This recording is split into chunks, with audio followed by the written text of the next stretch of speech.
Do you spend a ton of time training your SDRs only to find that they make the same mistake over and over again, take months to ramp, and have trouble making quota? Yoda AI by RingDNA delivers AI-powered conversation guidance so that every rep can sell like your top performer. In real time, deliver talking points that help reps overcome sales objections, stay on message, and beat the competition. You'll never have to endlessly repeat sales advice to reps again. It's easy to set up, easy to customize, and comes with out-of-the-box coaching best practices. Turn your team into a revenue-driving machine today with Yoda AI by RingDNA. To learn more, visit ringdna.com/Yoda. That's ringdna.com/YODA.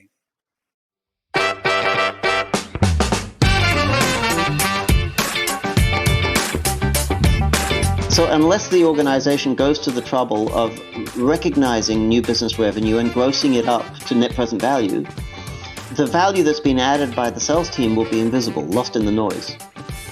So we're holding salespeople accountable for something they have virtually no control over. And in the one area where they're actually adding value, we don't go to the trouble of making that value even visible. Someone should go to jail for that, shouldn't they? I mean, that's serious misconduct if you're responsible for running a business, and that's the level of care that you've applied to calculating the economics of your own business.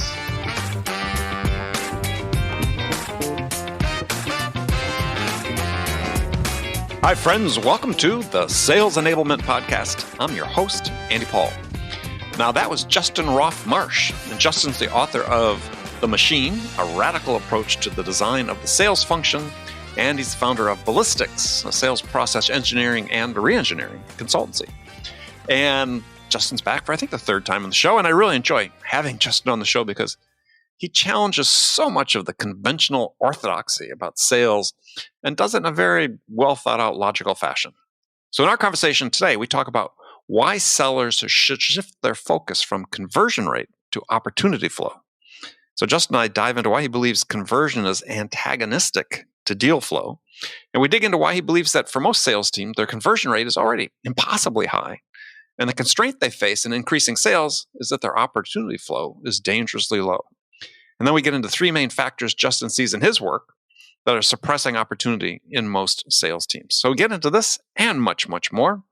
But before we get to Justin, I just want to remind you to subscribe to this podcast wherever you listen to it. And if you subscribe, we'd certainly appreciate it if you could also give us your feedback about how we're doing in the form of a review. So thanks. All right, let's jump into it. Justin, welcome back to the show. Andy, thanks for having me back. So, you and I were just talking before we started recording. You're actually, we're here just after the turn of the year, and you're the first person I've talked to who's out flying around doing business. Yes, I am. Internationally, not just domestically. But like we were saying before, I'm lucky because I was one of the sort of first or second batches of people to get COVID. So I'm a little bit more relaxed about that than the rest of the population is. And how did that experience go for you? Well, it was annoying. It kept me off the tennis court for, I think, 3 days. So you had a pretty mild case then. Well, I had what I thought was a cold, and then I got a fever, and I still didn't realize I had it until I lost my sense of taste.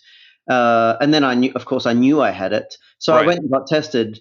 And I think at the time it took 3 or 4 days to get the results back. But by the time the results were back, when the doctor rang me to tell me he had it, he interrupted my tennis lesson, and he said to me, "Look, how are you feeling?" I said, "Well, I said to be truthful, you're interrupting my tennis lesson. I feel just fine." Because it had already gone, and the symptoms residual symptoms had disappeared. My taste was back like 4 days after that. So. Okay. It was, I think, pretty mild, although I know people who've had it even milder. Huh. Yeah. Well, I mean, I said you're very fortunate in that regard. So you said you're out in the Midwest, not too far. You're in Milwaukee, not too far from my hometown of Madison. So you're presenting to groups? Yeah. So I do a lot of presentations to Vistage groups. Mm-hmm. With Vistage, they'll generally fly me in and I'll speak to a few groups in the one trip. So I'm speaking to 2 groups in Milwaukee on this trip. And I got back. I was in Colombia just before Christmas. I ran a series of workshops, six straight days of workshops. I think in Medellin, Colombia. Yeah. Wow. So I'm back in the saddle. You are way more than most people I know. So, yeah, hopefully 2021 is the year when most of us get back to doing what we liked. Well, I hope so. I hope so, because if it's not, it's going to be the year we all get to experience bankruptcy. Yeah. It's been so hard to predict, right? I mean, COVID's been good for us. It's actually caused us to have a big year. But I think I would hate to gamble on that luck lasting forever. I think it's been opportune for us because we've been preaching this idea of moving sales inside for the last 24 years, and all of a sudden companies have been forced to do that, whether they agreed philosophically or not that it was a good idea. And obviously we've benefited from that because we're the obvious folks for them to talk to. Yeah, got it. Well, so if anybody listening to this has listened to my past conversation with Justin, you know that I love talking with him because he has a very unique perspective on many things about sales. Oftentimes, I appear to be contrarian, which is, I think, more a voice of what we need in sales. I mean, it seems like I don't know. I get the same feeling that there's this just sort of massive drive to conformity in sales. Well, there is, and the reason there's a massive drive towards conformity is mediocrity.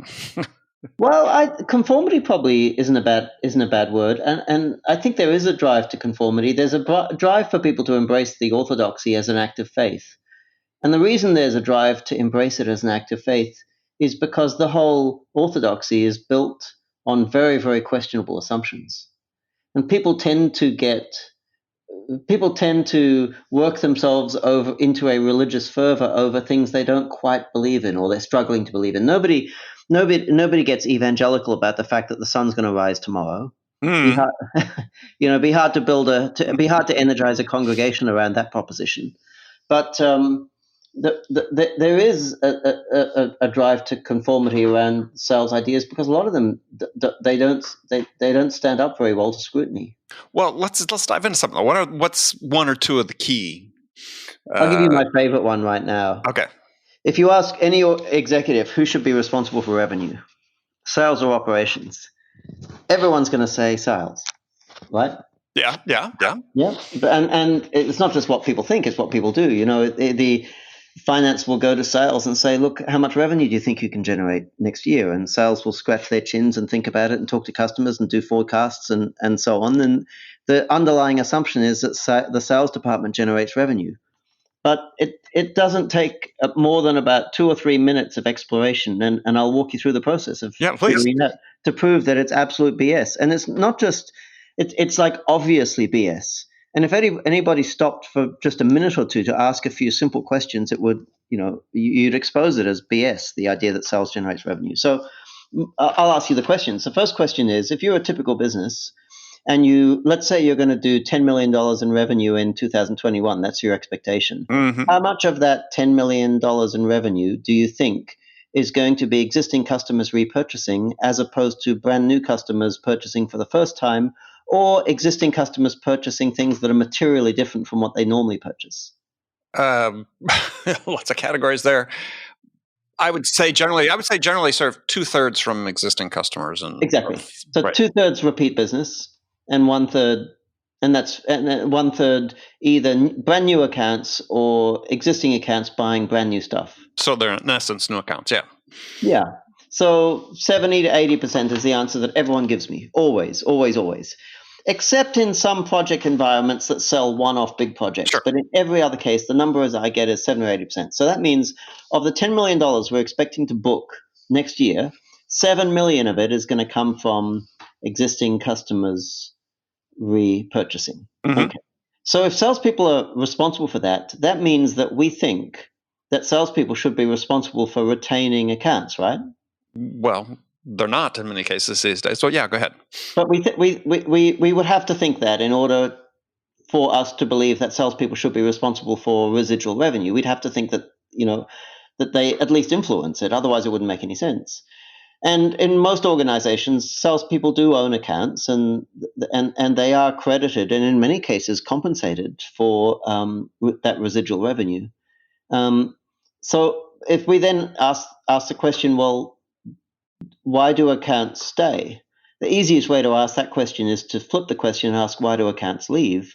Now, it turns out if you look at why businesses lose accounts, in most businesses, the three most common reasons in descending order of frequency are poor operational performance.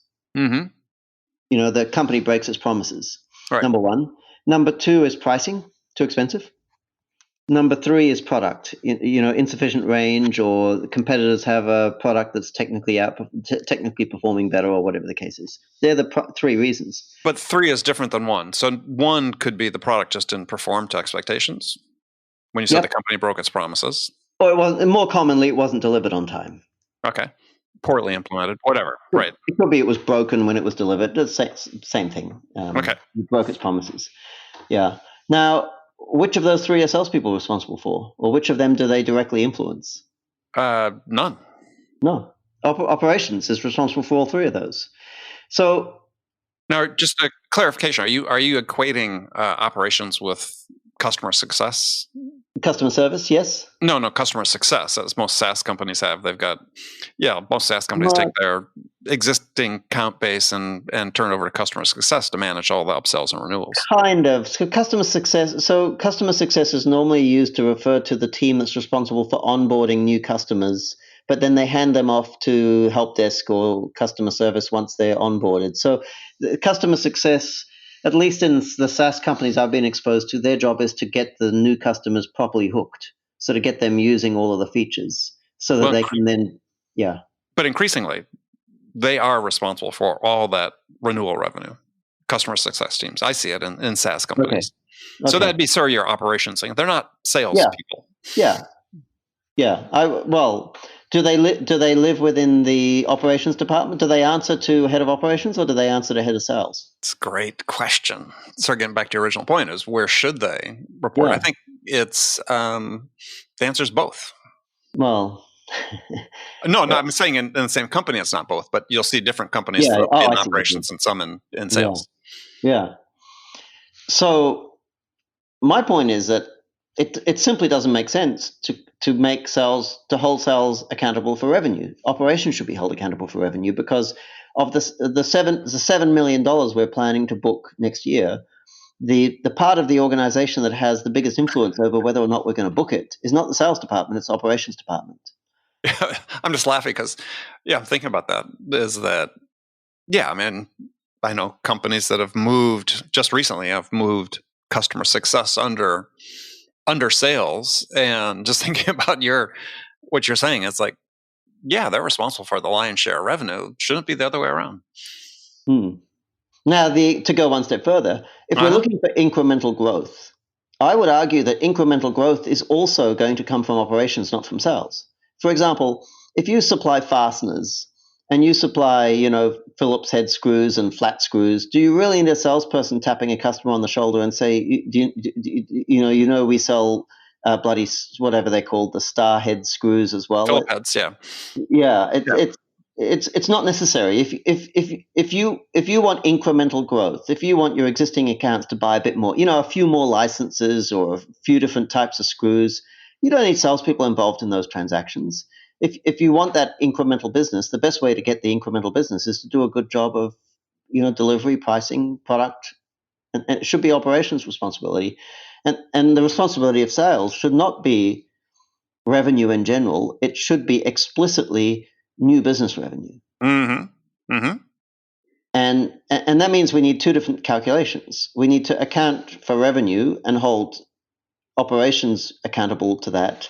And then we need to take new business revenue and we need to gross it up for the lifetime value of customers. Where new business is concerned, each initial transaction represents an annuity, the acquisition of an annuity.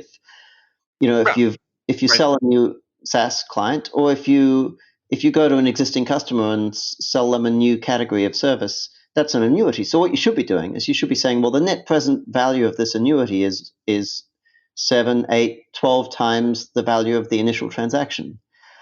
So where sales is concerned, we're going to take the value of those initial transactions, we're going to gross them up to lifetime value, to net present value.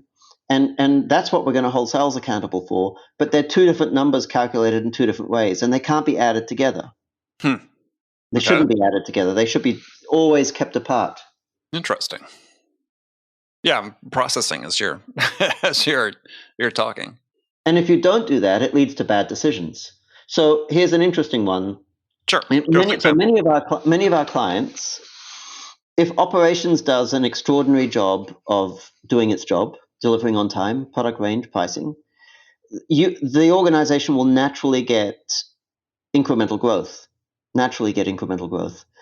And in fact, in a reasonable sized organization, the volume of incremental growth will be sufficient to dwarf new business revenue. Yeah. In other words, the new business revenue, people are canceling, yes. It'll be lost in the noise. It will be indistinguishable. So unless the organization goes to the trouble of recognizing new business revenue and grossing it up to net present value, the value that's been added by the sales team will be invisible, lost in the noise. So we're holding salespeople accountable for something they have virtually no control over. And in the one area where they're actually adding value, we don't go to the trouble of making that value even visible. Someone should go to jail for that, shouldn't they? I mean, that's serious misconduct. If you're responsible for running a business and, that's the level of care that you've applied to, calculating the economics of your own business. So you still, okay, I'm just sort of thinking this through.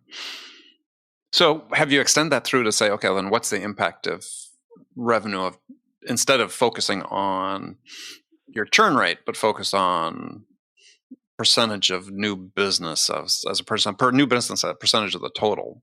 I mean, if that number drops below a certain point, then you're going to ultimately have a growth issue. I'm not sure you need to compare. I'm not sure it's necessary to compare the new business as a percentage of the repeat business, because in different stages of the evolution of the organization, that ratio is going to change dramatically. I mean, if you looked at, say, Amazon Web Services, to try and use a tech example, today, as opposed to AWS 15 years ago, those numbers would be dramatically different. Sure. Well, I was talking about something more mature, but right, yeah. Yeah, I think the issue is, well, at what rate are we generating new business revenue relative to the rate at which we need to hit our growth targets? I think that you should essentially ignore revenue if you're discussing sales and growth. And talk about what? Talk about, well, what I'm saying is, if you want to have a conversation about growth, you shouldn't be talking about revenue in the traditional sense. You should be focusing exclusively on the net present value of the new business won. Lifetime contract value. Yes, and that should be completely separated out from day-to-day revenue. The two should never be mixed. And so, except for when you do your tax. So the only time you need to blend those numbers together is when you submit your tax to the tax office. Aside from that, those numbers should never be added together. When it comes to making business decisions, I can't think of a single decision that would require that you add those numbers together. Yeah, except compensation of the chief revenue officer. But hang on, now you've got one person. So chief revenue officer, the title is, that person is mistitled. They should be chief new revenue officer. Yeah, unless under the chief revenue officer, I guess you have two. Because so how's that going to work? If we're saying that repeat revenue is the responsibility of operations, are you saying that operations answers to the chief revenue officer? Well, yeah, the way it oftentimes does in SaaS companies, the way you're describing operations, it's really the customer success function. It's got account managers, got your technical support, and so on. Your implementation and onboarding. Okay, but what about usage product? And analysts? Do you have product answering and the engineering team? Do they all come up under chief revenue officer? If so, I guess that's fine. No, I mean, typically engineering's separated. Product development and engineering is separated. Yeah. I rarely don't see that in SaaS companies under an operations function. Yeah, when I think of chief revenue officer, I think of someone who's responsible for growth. So I would argue if the goal is for that person to be driving the growth of the organization, I would argue should they be responsible for all revenue or just new revenue? Well, yeah, personally, I think they should be just for new revenue. Yeah, I Me agree. personally, because I think it's easy to sort of get complacent. Yes. And saying, well, look, our recurring revenue is growing at X rate, and then miss on the new business. Yes.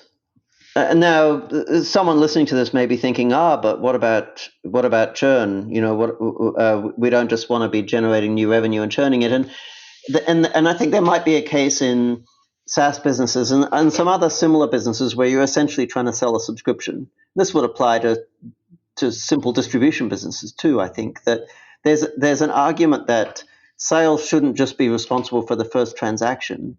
It might make sense for sales to be responsible for getting the customer hooked. So,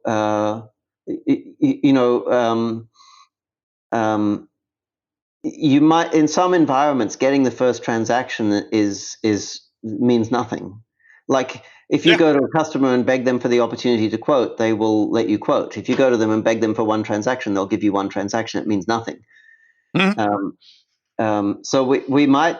Some of our clients, they won't give salespeople credit for a single transaction. They talk about they use the term first qualifying transaction. So we'll say, look, until we've received three consecutive transactions or three transactions from this client, you don't get to win that opportunity. And so they don't get paid any of their incentive pay until they've done the third transaction? Well, our clients don't pay incentive pay, but salespeople on our watch, salespeople never get incentive pay. They get paid salaries, but they don't get any recognition for the sale. Toward their goal. Okay. Yeah. Well, so when you talk about your clients don't pay commission, let's dive into that, because tell us about that. Well, I mean, our whole approach involves the sort of radical approach of division of labor to sales environments, just like manufacturing, and there used to be piece rate pay in production environments, but of course, piece rate pay disappeared when division of labor was applied in a principled way, because if you imagine a manufacturing plant, you're not interested in trying to maximize individual productivity. You're interested in maximizing throughput of the plant as a whole. And in fact, an attempt to maximize individual productivity would do enormous damage to the throughput of a plant. And the same thing would apply in a software development environment. If we said we want each salesperson to check in as much code as possible, as many lines of code as possible every day, that's not going to add up to a more productive environment. What we need to do is to manage the environment to maximize the rate at which new features get released to customers, not the number of lines of code that get written. Otherwise, all they're going to do is generate rework. So the same thing applies in sales environments. When we strip away all responsibilities from salespeople, apart from selling conversations, it becomes a team sport. We have a promotions team that's generating ops. We have an engineering team that's working with salespeople on solution design and budgets and proposals and so on. And it no longer makes sense to say, well, we're going to compensate members of this team on a piece rate based upon the assumption that we want them all to work as fast as possible. We don't. We're trying to maximize throughput for the team as a whole. Well, or that in a team environment the message would be that why would we compensate the salespeople if other people play an equal role, let's say, in landing the opportunity? Yeah, I mean, some of our clients that sell sort of engineered solutions or products of some kind, the salesperson might do 5 or 6 hours cumulatively of work to win a deal, but other folks, including the engineering team, might have done 100 hours. And the engineering team could well contain some individuals whose market value is much higher than salespeople. So the idea that we're going to have a salesperson earning $300,000 a year and driving around in a shiny black Porsche it's just not going to fly well. And that's why in most sort of heavy engineering environments where we work, we don't have to talk them out of paying commissions. They eliminated that years ago because it's unconscionable. So, we eliminate it, and it annoys me. I even have to talk about it. It should be one of the least controversial things we do. We eliminate it, and our position is that if you're in sales, it's no different from any other role in the organization. Performance should be compulsory, not optional. If I decide I want to join an organization as a welder, I would show up on my first day of work with my welding mask and my sticks, and my job would be to weld the parts as they move towards me, and I should weld at the rate at which parts move towards me and no faster. If there's no welding for me to do, I shouldn't be wandering around the organization looking for things to weld. And if there's work accumulating upstream for me, I should probably weld a little bit faster to avoid becoming a bottleneck. And so downstream from the salesperson in your system that you implement with your clients is marketing, generating ops. Upstream, yes. Upstream, whatever, yeah. Upstream, right, yeah. Sorry. So our clients would structure marketing similar to procurement in a manufacturing environment. That there's almost like a min-max. It's not quite a min-max configuration, but there's salespeople look at queues of opportunities, and their salespeople's job is to assign activities to their queue of opportunities until individual opportunities resolve to either won or lost. As soon as that happens, the opportunity drops out of the queue, and the very next day that queue has to be replenished. Right. So in an inside sales environment, a typical salesperson will have 15 selling conversations a day, maybe 60 attempts, 15 selling conversations a day. That will result in them closing about 10 opportunities a day. Maybe they win 1, lose 9. The win rate will vary, but the throughput is always roughly the same. It's always about 10 ops per person per day. That means the job of marketing is to replenish salespeople's queues at the start of every day. So every day, each salesperson on average gets pushed 10 new ops to replace the 10 they closed yesterday. And in the environments that you're working in with your clients so how does marketing achieve that predictability? Because there has to be a variability in the quality of the ops that they push into the sales. Using the sort of a similar or conveyor belt type analogy or metaphor. Yes, so we can't fix both. We can't fix quality and quantity. And we're most definitely going to fix quantity. So that's non-negotiable. If you join a marketing team, you understand that you must replenish salespeople's opportunity queues every single day, come hell or high water. Otherwise, you won't work there anymore, or the whole bloody thing will be shut down and rebuilt. But that's not optional. So we have to allow for a variation in quality. Now, that should be expected, though. Sales is probabilistic. There's no way of eliminating, and nor would it be healthy to attempt to eliminate the variation in quality. If by quality we mean variation in win rate, I'm not sure it's even healthy to equate quality with win rate. No, I think there's fit. I mean, that's something you can, at least on a surface level, you can have some control over. So we have to start with the definition of opportunity. If you ask salespeople to define opportunity, they'll think that they can define it easily, and then they discover that they can't. It starts to get a bit messy because, the salespeople do not want to define a sales opportunity as simply an opportunity to sell. They absolutely do not want to do that. Because they recognize if they define a sales opportunity as an opportunity to sell, there is never an excuse not for them to be busy. Yeah. So I was talking to someone this morning. I said, well, how many? The guy was from an ad agency. I said, well, how many companies are there in your region that would be a type and a size where you would be interested in winning their account? He said, oh, probably about 7,000 or 8,000. I said, well, of those 7,000 or 8,000, how many of them are clients? He said, no, they're the ones who aren't clients. I said, oh, so 7,000 or 8,000 sales opportunities for your salespeople. He said, oh, they don't see it that way. I said, well, hang on. Sales opportunity, to my mind, infers opportunity to sell.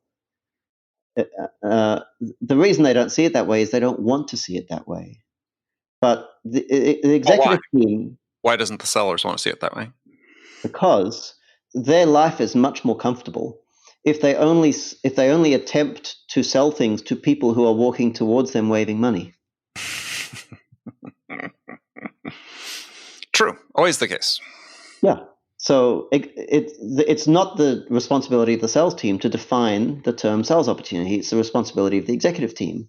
And then us, as members of the executive team, we need to decide, do we want to define words so as to make salespeople happy? Or do we want to define words so as to model the true nature of reality? To allow language to model the true nature of reality. And the latter tends to be the more sensible approach to communication. Yeah, the least taken, but the most. Yes. Yes. Yeah. So if we say, well, an opportunity is a sales opportunity, exactly that, an opportunity to sell, then qualification, to the extent that it should exist at all, which in my view is not at all, simply means approaching those organizations that are of a size and type that they have a non-zero likelihood of purchasing in the indefinite future, and they are not already customers. Now, nobody has problems with qualification if that's all we mean by it. I mean, a junior marketing person can solve that problem in about 8 minutes. Let's get a list of SIC codes. Mm-hmm. Let's get a list of every single organization in the marketplace with those SIC codes. Let's remove the ones with less than 100 employees, and then let's remove the ones that are already accounts. Okay, now we have 8,456 companies to go and sell to. All of those are sales opportunities. Right. And you were saying about qualification that if that's the case, you don't need to qualify.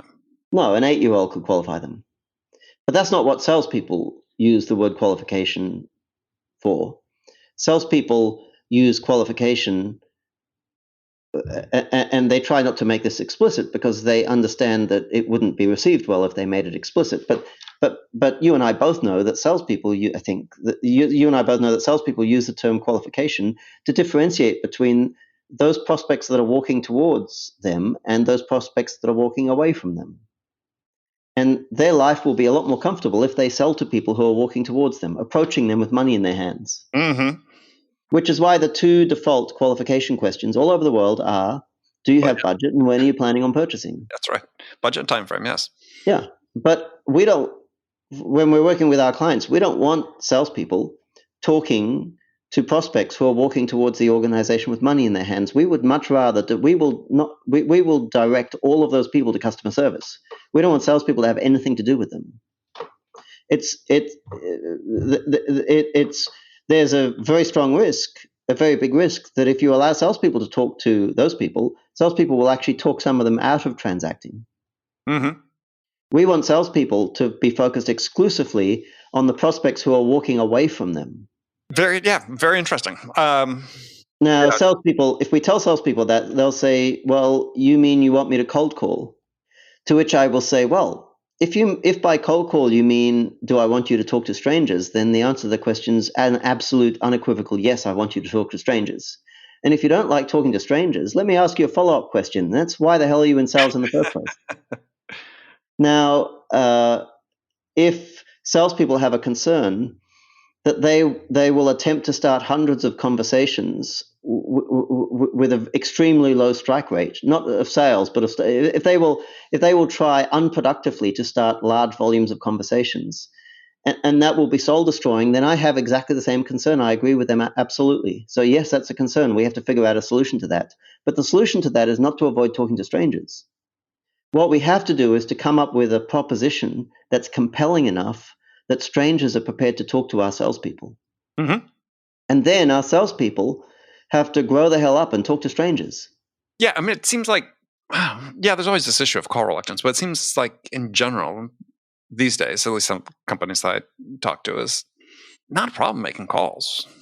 I mean, in some cases, it almost seems like, and this is, I think, have to be part 2 of a conversation because we're running out of time here today, but if it's, in some cases, seems like too many people they're talking to, and they're not discriminating enough. I mean, but which is sort of interesting to get your feedback on that in the terms of qualification. It's like at some point you have to decide whether somebody's worth your time or not. Oh, okay. I see what you're getting. Yes. We see that. We see salespeople. We see salespeople who are not selling in any meaningful sense. They're having a perpetual conversation with the same a pool of customers, and management needs to put a stop to that. I mean, salespeople need to operate in an environment where they're supervised. I mean, we address that problem in two ways. In three ways, probably. The first way that we address it is we say that this isn't new. We break the opportunity workflow into stages, and in each stage, the objective is to sell up to the next stage. Mm-hmm. And the salesperson at each stage should be looking for a yes or a no, not a maybe. So right. And the result of that is that if I talk to you and I say, Andy, can we schedule a workshop with our engineering team where we can build a set of requirements that will allow us to generate a proposal? And you say yes, and we go ahead and schedule that. That's a meaningful next activity, right? It gets scheduled in. It gets scheduled in the calendar. The activity appears in CRM, and your supervisor can sit down with you and look at it and say, "Yep, Andy, well done. We've progressed this opportunity to the next stage." That's a meaningful next activity scheduled. But if you look in salespeople's calendars, if you look at the upcoming activities against ops, you will see a note to call someone back in 3 months. Like, why the hell are we calling them back in 3 months? There's a note in there to call the prospect on the 5th of March. Why the 5th of March? Is it because the 5th of March is 3 months from the last time you talked to them, or is it because something specific is happening on March 5? And supervisors need to put salespeople on the spot, ideally in front of their peers, and say, what exactly is happening on March 5? Why is that call booked for them? And it's likely that the salesperson simply got reluctant agreement from the prospect, who's too polite to say piss off, right, that they can call them back in 3 months. And that management should be responsible for shutting that kind of malarkey down. It's not sensible. It's not useful. So you should be auditing salespeople's activities in CRM to make sure that pending activities against opportunities are meaningful. And if they're not meaningful, you want to flush that out, and you want to tell salespeople to grow the hell up and close that opportunity as lost. Yep. And so supervision and proper usage of CRM are two of the ways we solve that. The other way we solve it is we choke the release of ops to salespeople. So salespeople only get new ops when they close old ops. And we simultaneously enforce a minimum volume of selling conversations a day. So if you're in an environment where you have to have 15 selling conversations a day because it's a necessary condition. Keep the assembly line conveyor going, yes. Yeah, if that's not negotiable, you have to do that. And you are reluctant to close opportunities, you can string yourself along for a little while by simply, making those call me back in 3 months type activities. But sooner or later that's going to fail, and you're going to find yourself sitting in a big hole with no one to talk to, because every single one of your opportunities has requested a call back in 3 months. Mm-hmm. So at that point, you're going to be desperate for opportunities, and your supervisor is going to say, no, Andy, I'm not going to release any more ops to you because you're still sitting on a queue of 80 ops. You better close some. So by having a one out, one in rule, it balances salespeople's reluctance to abandon ops against their desire for new ops. I like that. One in, one out. Yep, keeps things healthy. I like it. I mean, anyone who's released ops indiscriminately to salespeople, if salespeople operate in an environment where there are plenty of opportunities, you quickly see salespeople sitting on 200 or 300 opportunities because they don't like to close them. They like to be like a chicken sitting on hundreds of eggs just in case one of them hatches. Yeah, that's one of my bugaboos. So, well, we were going to actually, that was going to lead to a topic I originally planned to talk about. I didn't ask any of the questions I had planned, which was a really interesting article you'd written about deal flow versus conversion rates. But we're going to have you come back and talk about that because we've run out of time. So, as always, it's so much fun to talk with you. So tell people how to connect with you and learn more about what you're doing. Yeah. So my blog is salesprocessengineering.net. The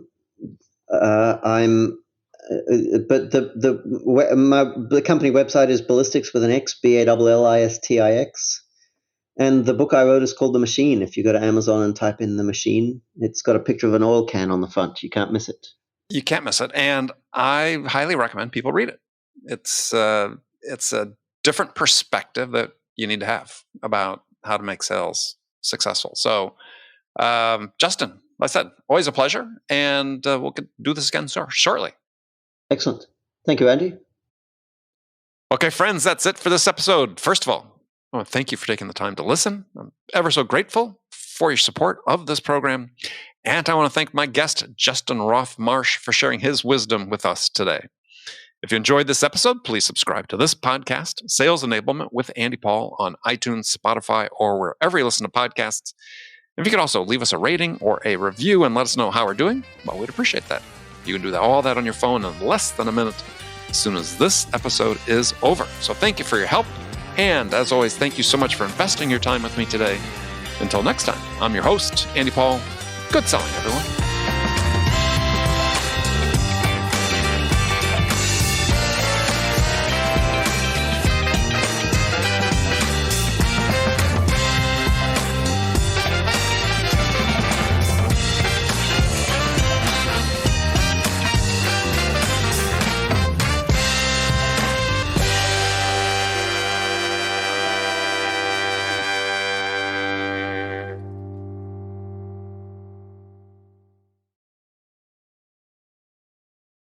Ever wish you could coach like you've listened to every sales call without actually having to listen to every sales call? Conversation AI from RingDNA uses the power of artificial intelligence to help busy sales managers know exactly where to focus their coaching efforts. Learn which talking points are working and which are falling flat, ramp new reps faster, and help your entire team master the art of conversation. Unlock your team's full potential with the power of AI. Learn more at ringdna.com/CAI. That's ringdna.com/CAI.